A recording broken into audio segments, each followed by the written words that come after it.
तूफान का तांडव देखिए, घर की पूरी छत उड़ा कर रख दी। हवा का एक झोंका आया और पूरी छत को ले गया। तिनके की तरह उड़ाई और ऊपर की तरफ खेत में ले जाकर फेंक दी। देखिए, इस्पात की चादरें ही नहीं बल्कि पूरी की पूरी छत उखड़ी है और लकड़ी के साथ ऊपर की तरफ आकर गिरी है। एक गरीब के सिर से एक झटके में छत छिन गई।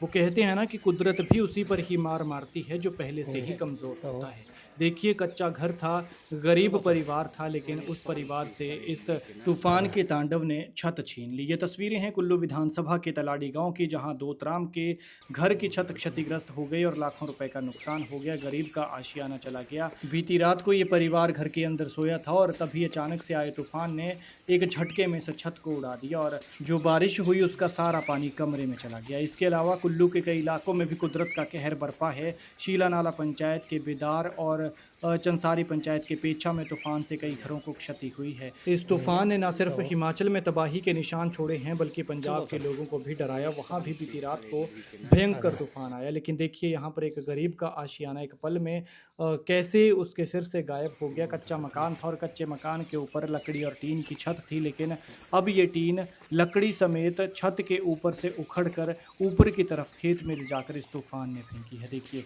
गनीमत तो ये रही कि किसी तरह का कोई जानी नुकसान नहीं हुआ, वरना बहुत बड़ा हादसा हो सकता था, बहुत बड़ी अनहोनी हो सकती थी। वहीं मौसम की बात करें तो प्रदेश के कई हिस्सों में मौसम खराब बना हुआ है। शिमला, मंडी, सोलन, कुल्लू, कांगड़ा, बिलासपुर, हमीरपुर समेत कई जिलों में भारी बारिश हुई और आंधी तूफान चला जिसने सबको डरा कर रख दिया। तो वहीं इस तूफान ने मंडी के कई इलाकों के स्कूलों, घरों की छतें भी उड़ाकर गायब कर दी है। लाखों करोड़ों रुपए का पूरे हिमाचल में नुकसान हुआ है एक ही रात में आए इस तूफान से।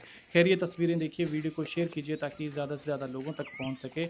अपना और अपने अपनों का ख्याल रखें। ख़राब मौसम में अगर बहुत ज़्यादा ज़रूरी नहीं है तो घर से बाहर ना निकलें, क्योंकि तबाही ऐसी हो रही है जैसे मानो बरसात की बारिशें चल रही हों या फिर बरसात का मौसम हो।